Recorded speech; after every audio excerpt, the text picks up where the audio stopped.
हाँ, तो छात्रों, कल हम ठेस या पूरक पठन देख रहे थे। इसमें इस ठेस पूरक पठन के लेखक फणीश्वर नाथ रेणु जी, और इन्होंने जो कारागिर किस तरह काम करते हैं, उनका स्वभाव कैसे हैं, इसके बारे में हमने देखा था। देखिए, इसी में सिरचन वो किस तरह का आदमी है, किस तरह का कारागिर है। वह खाने की चीज़ों के लिए उसका जी ललचाता है, लेकिन वह दूसरों की बातों को या उसके दिल को बुरी लगी बातों को तुरंत वह जवाब देता है। इस तरह का सिरचन, यह एक कारागिर। लेकिन उसके पास जो काम करने की कला या कारागिरी वो इतनी अच्छी है कि उसके जैसे ये चीज़ें बनाने वाले दूसरे उस गांव में नहीं है। इसी में जब भी लेकर उसे बुलाते थे तो उसी समय माँ उसे कह देती थी कि सिरचन मेरी बात को समझता है, मैंने बुलाया तो वह तुरंत आ जाता है। लेकिन फिर भी लेखक ने देखा था कि सिरचन किस तरह दूसरों को बात करने में हिचकिचाता नहीं है, डरता नहीं है और मुंह तोड़ जवाब उसी समय दे देता है। अब हमने ये जो पूरक पठन है, यह 43 पेज नंबर पर नीचे से 3 परिच्छेद रह गए थे, उससे आगे अब हम देखने वाले।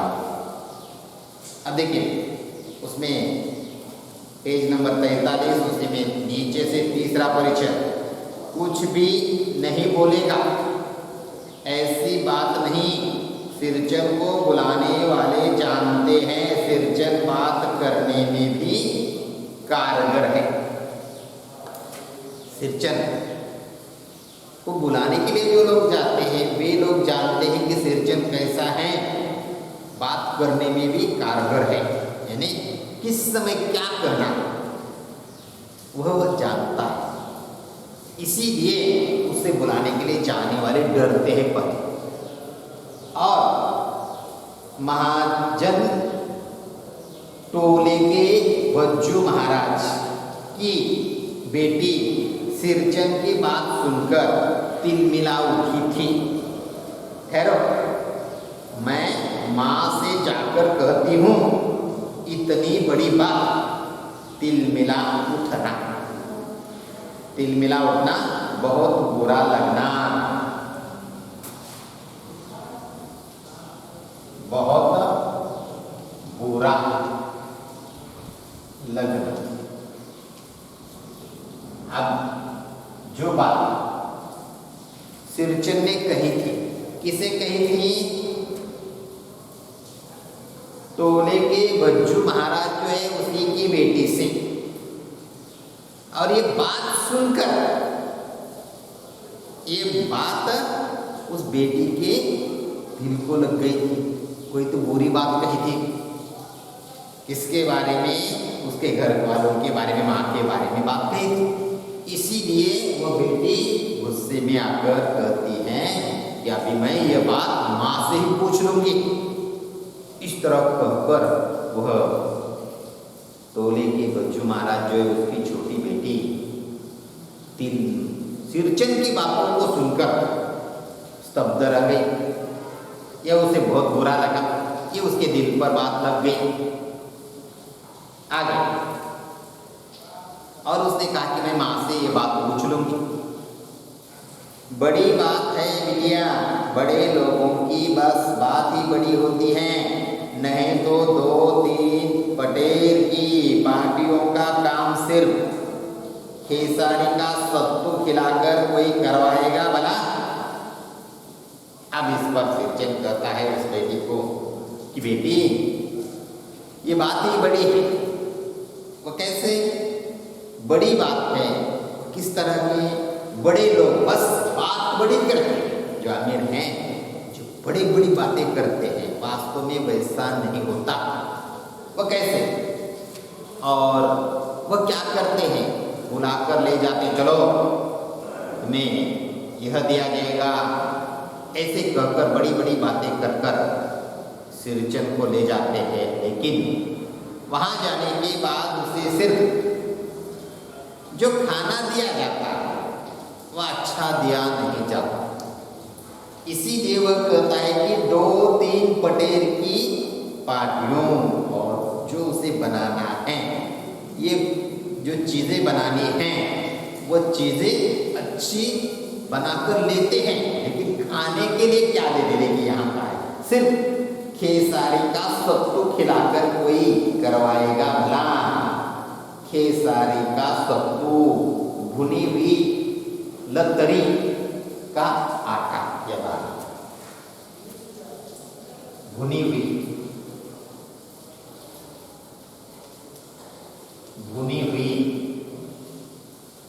लतरी, यानी उसे कहते हैं दाल, आटा।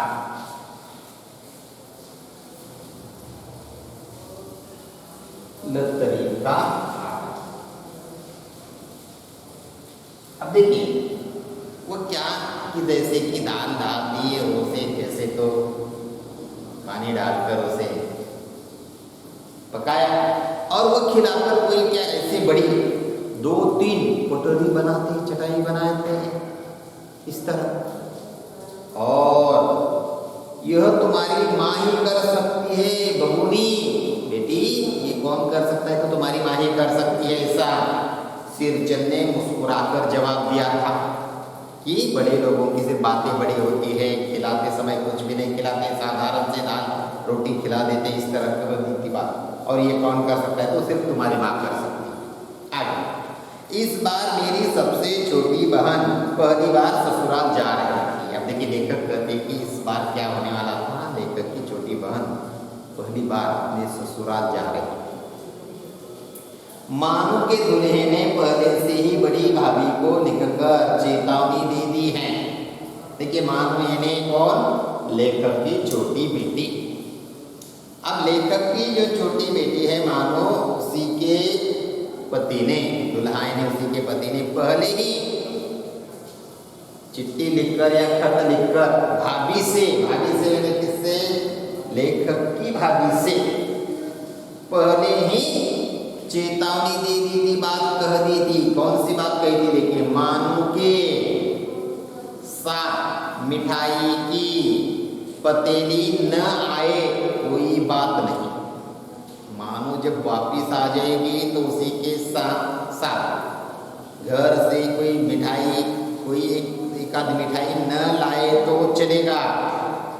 लेकिन आगे क्या कहा, देखिए 3 जोड़े फैशनेबल चिक और पटेल की 2 शीतल पार्टियों की बिना आएगी मानो तो। इन्हें क्या कहा, वह जब आ रही है तो उसी समय उसी के साथ 3 जोड़ी फैशनेबल चिक। अब देखिए 3 जोड़ी यानी जिसे आप लोग कहते हैं पर्दा, या उसे क्या कहा जाता है कि जो बांस की जो पत्ते हैं या उससे जो पर्दे बनाए जाते हैं वह 3 जोड़ी, और पटेल की 2 शीतल पाट, और जो चटाई से कहते हैं आप लोग वो 2, ये ले उसके साथ दे दीजिए, बनवा कर ले आइए। भाभी ने हंसकर कहा था, ये बात तो उसके दूल्हे ने नहीं कही थी, लेकिन भाभी ने ये बात बताते समय हंसकर क्या कहा था, बैरंग वापिस। इसका मतलब बैरंग वापिस, इसका मतलब बिना टिकट लगे तुरंत।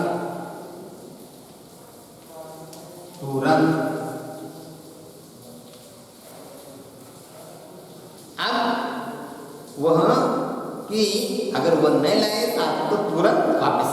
इसका मतलब है कि वह लेकर ही आने के लिए कहा था, कोई मिठाई ना दे चलेगा, वैसे कुछ नहीं है, लेकिन फैशनेबल 3 जोड़े चिक और पटेल की 2 शीतल पार्टियों को बनाकर ले आने के लिए कहा था। इसीलिए 1 सप्ताह पहले से ही सिरचन को बुलाकर काम पर तैनात करवा दिया था माने। अब बेटी जाने में 1 हफ्ता है, उसके पहले लेखक की माँ ने क्या किया था, सिरचन को बुलाकर 1 सप्ताह पहले ही काम पर लगाया था, यानी वो चीजें बेटी के साथ भेज देनी है। इसलिए आगे तैनात करना यानी नियुक्त।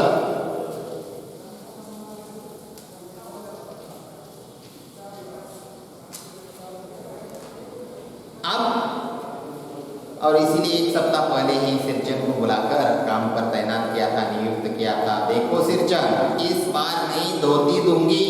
और माँ ने क्या बात कही थी, लेखक की माँ ने कि देखो सिरचन, इस बार तुम्हें नहीं धोती दूंगी, असली मोहर छाप वाली धोती दूंगी। लेकिन कैसे? असली मोहर छाप वाली, यानी अच्छी सी नई, और वह उसे मोहर लगा हुआ है, छापा से कहते आप लोग, वह लगा हुआ है। इसी तरह की मन लगाकर ऐसा काम करो कि देखने वाले देखते ही रह जाएंगे। सिरचन भैया, ऐसा काम करो मन लगाकर, ये कहाँ सी चीज बनाकर लाए हो, कितनी सुंदर है, कितनी अच्छी है, तुम्हारे काम की तारीफ करने वाले चाहिए, देखने वाले, ऐसी चीज बनाइए। इस तरह की बात लेखक की माँ ने सिरचन से कही थी। आगे, पान जैसी पतली छुरी से बांस की तिलियों और कमानियों को चिकनाता हुआ सिरचन अपने काम में लग गया। तिली मोटी सीख, सुलाई, मोटी सीख, सुलाई, और कमानी यानी लचीले एवं झुकाई हुई, लचीली एवं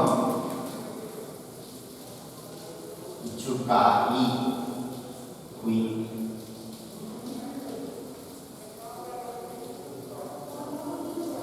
अब जब उसी ने पान जैसे, ये जो छुरी जो उसके पास थी उसे काटने की, पतला बनाने की, किसे? उन जो जिसकी वह चिक बनाने वाले हैं, जिसकी वह शीतल पाटी बनाने वाले हैं, वह जो घास है उसी को, तो उसे बहुत ही पतली सी छुरी से बांस को वह काटता है।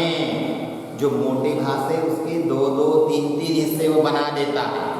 और यही नहीं, कमानियों को चिकनाता हुआ सिरचन अपने काम में लग जाता है। और किसी उस घास को थोड़ा सा टेढ़ा लचीला बनाना है, ऐसे बड़े या छोटे कहीं हिस्से करने हैं, ये वह सब जानता है। और उसे बहुत ही मन लगाकर वह काम में लग गया, उसे अच्छा सुंदर बनाने की कोशिश में वह कार्य वो करने लगा। रंगीन सुतुलियों के झब्बे डालकर वह चिक बुनने बैठा। देखिए, झब्बे ने सुतुली आदि में लगाए जाने वाला फंदा या गुच्छा, सुतुली आदि में लगाया जाने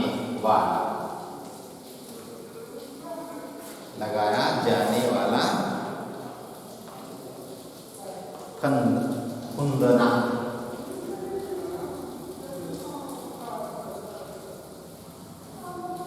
या उसे कहते हैं गुच्छा।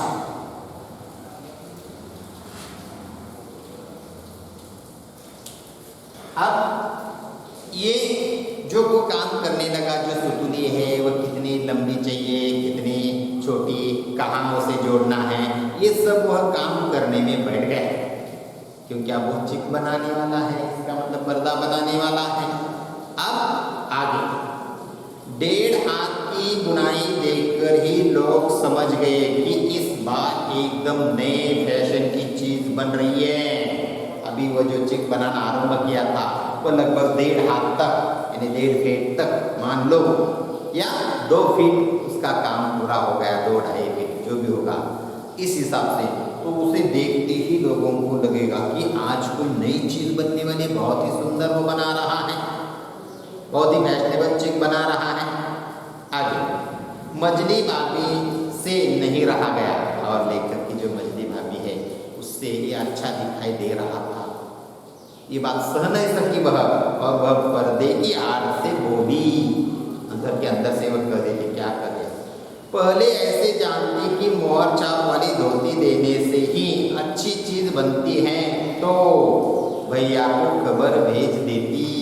मजली भाभी का मानना है कि मजली भाभी के भैया को भी कुछ चीजें बना कर दी थी। अब ये अच्छी चीज बना रहा है, ये देखकर वह कहते कि मुझे अगर पहले ही मालूम होता कि अच्छी सी धोती, मोहर छाप वाली धोती देने से ही वह अच्छा काम कर सकता है तो मैं पहले ही भैया को बताकर कहकर उससे मोहर छाप वाली धोती लाकर रख देती और सिरचन को देती, तो सिरचन बहुत अच्छी चीज बनाकर मेरे भैया को भी दे देता। ऐसी बात उसे लगी और ये बात उसी ने सिरचन के सामने घर के अंदर से ही, पर्दे के आड़ से ही उसने ये बात कही थी। इसकी लेखक की मजली भाभी ने किसे कही थी, देखकर उन वह बनाई हुई अच्छी चीजों को देखकर कही थी। आगे काम में व्यस्त सिरचन के कानों में बात पड़ गई। सिरचन काम में व्यस्त था, लेकिन जो भाभी ने, मजली भाभी ने जो बात कही वह कानों तक पहुंच गई। किसके कानों तक? सिरचन के कानों तक। बोला, मोहर छाप वाली धोती के साथ रेशमी कुर्ता देने पर भी ऐसी चीज नहीं बनती बहुरिया। मोहर छाप धोती देने से या उसके ऊपर कुर्ता भी अगर रेशम का दे देंगे तो भी ऐसी बात या ऐसा कार्य मैं नहीं करता, ऐसी चीज मैं नहीं बनाता बहुरिया। आगे चलकर क्या करता है, मानू दीदी काकी की सबसे छोटी बेटी है, ये चीज मैं इतनी अच्छी क्यों बना रहा हूं? काकी की सबसे छोटी बेटी कौन सी है? मानू दीदी। और मानू दीदी का दुल्हा अफसर आदमी है, वह एक बड़ा अधिकारी है और उसके यहाँ जो चीज रहनी चाहिए वह अच्छी रहनी चाहिए, इसीलिए मैं अच्छी बना रहा हूँ। और ये मानो दीदी क्या है, काकी की छोटी बेटी है, उसका पति भी बड़ा अफसर है, इसीलिए मैं अच्छी चीज बना रहा हूँ। मोहर छाप वाली धोती दे रही है इसीलिए नहीं, ऐसी बात कह दी। आगे मजली भाभी का मुंह लटक गया, मुंह लटक जाना निराश होना, मुंह लटक जाना निराश होना, निराश होना। अब ये बातें सुनकर मजली भाभी निराश हो गई, हताश हो गई और मेरी चाची ने फूस फूस कर कहा, किससे बात करती हो बहू? और उसी समय लेखक की जो चाची है, चाची ने बहू से कहा कि किससे बात कर रही हो बहू? मोहर छाप वाली धोती नहीं, मूंगिया लड्डू, बेटी की विदाई के समय रोज मिठाई जो खाने को मिलेगी, देखती है ना, मूंगिया। मूंगिया यानी मूंग के आटे से बना पदार्थ, मूंग के आटे से बना पदार्थ। अब देखिए, ये जो सिर्फ मोहर छाप धोती वाली बात नहीं है, बल्कि अब बेटी की विदाई के लिए जो भी चीजें बनाई जाएगी, इन चीजों को रोज मिठाई के रूप में सिरचन को दी जा रही है। आप देख रहे हैं ना, मूंग के आटे की जो पदार्थ वो बना रही है, लड्डू बना रही है, जिसे बेसन के लड्डू कहते हैं मराठी में, वही अब वह हर दिन उसे दिया जाएगा। देखते हैं ना, तो इस तरह की बात अंदर से कह दी थी। दूसरे दिन चिक की पहली पाती से 7 तारे जगमगा उठे। दूसरे दिन की बात, दूसरे दिन वहां गया, पाती, पाती यानी पंक्ति, किसकी? चिककी, यानी जो बना रहा था वह। उसे 7 तारे जगमगाओ, उसे हर जगह अच्छी से बना लिया। 7 तारे के 7 भैया तारे, 7 तारे अलग अलग और बीच में बड़ा इस तरह यानी अलग सा बना दिया। अपने काम में मग्न सिरचन को खाने पीने की सूद नहीं रहती। देखिए जब भी वह चीज़ बना रहा है, कुछ बना रहा है, तो उस समय वह क्या खा रहा है, खाने के लिए है या नहीं, भूख लगी या नहीं, इस तरफ ध्यान नहीं रहता। उसका पूरा ध्यान कहाँ रहता है? उन चीज़ों को बनाने में रहता है। चिककी सुतुल के पत्ते डालकर उसने पास बड़े सूप पर निगाह डाली। उसने वह काम करते करते उसके बाजू में जो थाली रखी है, सूप रखा गया था, उसी में उसने एक बार देख लिया चूरा और गुड़ का एक सूखा ढेला। क्या रखा था? थोड़ा सा चूरा और गुड़ का एक छोटा सा ढेला। मैंने लक्ष्य किया, उसी समय लेखक ने ध्यान से देखा। देखिए लक्ष्य करना, ध्यान से देखना, ध्यान से देखना। और उसी ने ध्यान से लेखक ने देखा, उस समय क्या हुआ ये बातें देखकर, वह गुड़ और चूरा ही सिर्फ देखकर सिरचन की नाक के पास 2 रेखाएं उभर आई। सिरचन के नाकों के पास ही 2 रेखाएं उभर आ गई, यानी उसे क्रोध दिखाई दिया मुख पर उसके। किसके? सिरचन के। ये किसने देखा था? लेखक ने देखा था। मैं दौड़कर माँ के पास गया। तुरंत लेखक दौड़ते दौड़ते कहाँ गए? अपनी माँ के पास गए। माँ, आज सिरचन को कलेवा किसने दिया है? सिर्फ चूरा और गुड़। आज सिरचन को ये किसी ने दिया गया है, कलेवा और सिर्फ चूरा। ये किसने दिया है? इन्हें वह देखकर सिरचन क्रोधित हो चुका है। ये बताने के लिए लेखक दौड़ते दौड़ते अपनी माँ के पास चले जाते हैं। माँ रसोई घर के अंदर पकवान आदि बनाने में व्यस्त थी। लेखक की माँ रसोई में ही जो पकवान वो बना रही थी, उसी काम में वो व्यस्त थी। बोली, अरे मजली, सिरचन को बूंदिया क्यों नहीं देती? और अपनी बहू से वह कहती कि मजली, तू सिरचन को जाकर बूंदिया क्यों नहीं दिया बेटा? इस तरह वो कह देता है। अब बूंदिया मैं नहीं खाता काकी। अब ये जवाब देने लगा कौन? सिरचन, क्योंकि वहां रखी हुई चूरा और गुड़ देखकर वह गुस्सा क्रोध आ गया था। सिरचन के मुंह में चूरा भरा हुआ था और उसी समय सिरचन ने अपने मुंह में क्या खा लिया था? चूरा ही सिर्फ खाया था। गुड़ का ढेला सूप में एक किनारे पर पड़ा रहा, अछूता यानी उसने छुआ तक नहीं, देखा तक नहीं। इसकी तरफ गुड़ का जो रखा गया है छोटा सा थैला था, वह थैला, और सिर्फ उसने चूरा थोड़ा सा खाया और आगे काकी मैं बूंदिया नहीं खाता। वह गुस्से में क्रोध से ये बात कही है। आगे, माँ की बोली सुनते ही मजली भाभी की भौएं तन गई। और लेखक की माँ की बातें सुनकर मजली जो भाभी हैं, उसे इस बात का गुस्सा आ गया कि घर में बनी हुई हर चीज़ उसे देनी चाहिए। ऐसी जो माँ ने बात कही है उसकी सास ने, ये बुरा लगा और मुट्ठी भर बूंदिया सूप में फेंक कर चली गई और आ गई और एक मुट्ठी भर बूंदिया रखी और वह चली गई। कौन? मछली माँ। अब आगे, सिरचन ने पानी पीकर कहा। सिरचन ने क्या किया? बाद में पानी पी लिया और क्या कहता है देखिए, मंजली बहुरानी अपने मायके से आई हुई मिठाई भी इसी तरह हाथ खोलकर बांटते हैं क्या? अब उसने तुरंत जवाब दे दिया कि गुस्से में आकर उसने वहाँ बूंदिया रखी थी, ये बुरा लगा, देखा था सिरचन ने और तुरंत उसे मुंह तोड़ जवाब देने के लिए कहा कि बहुरानियाँ मायके से अगर कुछ चीज लाते हो तो इस तरह फेंक कर दे देते हो या इतने दिल खोल कर देते हो? इन्हें ज्यादा रख कर गई होगी, ऐसी बात कही है। और बस मजली भाभी अपने कमरे में बैठकर रोने लगी। ये बातें सिरचन की सुनकर मजली भाभी अपने घर के अंदर कमरे में गई और वह रोने लगी। चाची ने माँ के पास जाकर कहा, ये बातें किसने किसे कही? लेखक की चाची। किससे कही? लेखक की माँ से जाकर कही। मुंह लगाने से सिर पर चढ़ेगा ही। चाची ने बात कही माँ से, उससे मुंह लगेंगे तो उससे हर बात उसकी मान लेंगे तो वह सिर पर जरूर चढ़ेगा। किसी के नहर ससुराल की बातें क्यों करेगा वह? किसी के मायके की, किसी के ससुराल की ये बातें सिरचन ने नहीं करनी चाहिए। ऐसी बात लेखक की चाची ने लेखक की माँ से कही।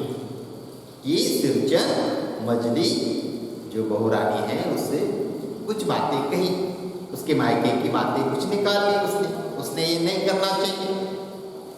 मजली भाभी माँ की दुलारी बहू है। मजली भाभी जो है उससे माँ बहुत स्नेह रखती है, अपना मानती है। और माँ तिल मिलाकर बाहर आई।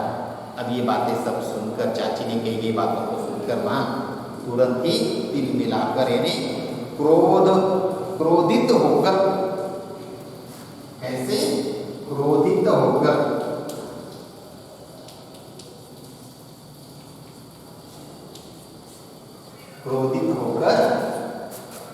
वह माँ बाहर आ गई। और क्या कहते, सिरचन तुम काम करने आए हो, अपना काम करो। सिरचन तुम काम करने के लिए आ गए हो, सिर्फ अपना ही काम करो। बहुओं से बत कुट्टी करने की क्या जरूरत? देखिए, बत कुट्टी करना बात काटने की क्रिया, बात काटने की क्रिया। तुम काम करने के लिए आए हो, काम करो। लेकिन बहुएं कुछ कह रही है या उनसे जवाब देना जरूरी मत समझना। इन्हें उनसे बुरा लगेगा आपकी बात, इसीलिए उनसे बातें मत कर। जिस चीज की जरूरत हो मुझसे कहो। सिरचन, जो भी चीज तुम्हें चाहिए, कुछ लाना है, कुछ चाहिए तो मुझे कहो, उनसे मत कहो, क्योंकि उन्हें आपकी बात बुरी लगती है। इसी तरह लेखक की माँ सिरचन को आकर कह देती है। सिरचन का मुंह लाल हो गया। मुंह लाल होना, क्रोधित होना। मुंह लाल होना, क्रोधित होना।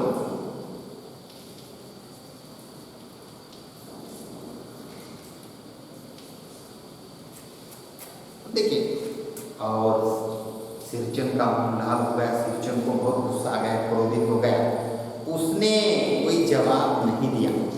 माँ की बातों का जवाब सिरचन ने नहीं दिया। बांस में टंगे हुए अधूरे चिक में फंदे डालने लगा। जो बांस था उसी में जो वह चिक बना रहे थे, उसमें अधूरे जो रह गए फंदे थे वह डालने लगा। अब यहाँ तक हो गया है, बचा हुआ हिस्सा हम बाद में देख लेंगे। पेज नंबर 45 पर ऊपर से 3 परिच्छेद हो चुके हैं। चौथा परिच्छेद हम कल